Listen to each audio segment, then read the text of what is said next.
Alors la grande figure historique de l'opposition congolaise, cela reste bien sûr Étienne Tshisekedi. Je l'ai rencontré il y a quelques jours ici à Tervuren et vous allez l'entendre, lui non plus n'est pas tendre pour le président Kabila.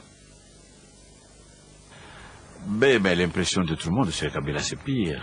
Parce que Mobutu avait au moins certaines notions de la chose publique, de l'intérêt général, même si il utilisait cette notion par démagogie pour au contraire servir ses intérêts à lui, tandis que Kabila manque de toute notion, de quoi que ce soit.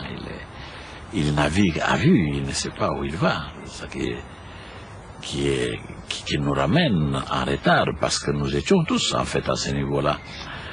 Mais avec tout ce qui est arrivé, avec la dictature, surtout avec la lutte contre la dictature, nous avons appris d'abord à maîtriser la peur, à affronter le dictateur en face et puis à avoir un minimum de culture politique. Tandis que Kabila, pendant tout ce temps, il vivait en dehors du temps, dans les montagnes de Fiji où il creusait l'or et il ne se donnait rien. Et c'est maintenant que Kabila parle politique, pense politique, peut vouloir tenir des discours politiques. Voilà pourquoi nous sommes en retard. En fait, il nous a retardé de quelques années. Tout notre problème depuis qu'il est au pouvoir, c'est en fait les recycler politiquement pour qu'il arrive au même niveau que la majorité de la classe politique.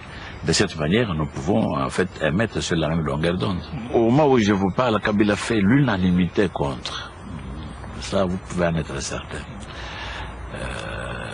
Il peut tenir combien de temps comme ça? Bon, moi je ne sais pas, mais j'étais justement en train de vous dire que la peur que sa répression sanglante avait imposée avait provoqué ce que vous pouvez avoir l'impression que c'était une faiblesse.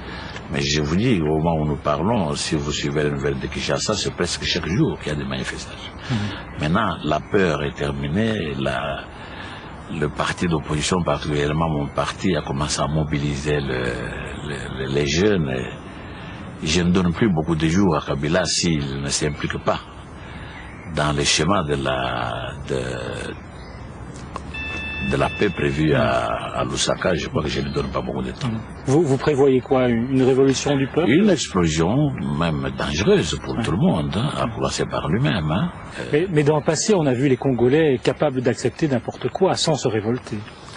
Ah ben mais justement, il y a un phénomène de croissance. Il ne faut pas croire que le Congolais reste statu quo.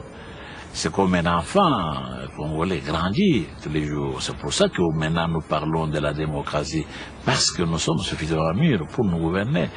Donc ce que hier on supportait, parce qu'on avait un certain esprit, un esprit d'enfant, tout ça, cet esprit s'en va, parce que les gens deviennent sages, deviennent adultes, et par conséquent commencent à contester ce qui ne va pas. C'est tout à fait autre chose.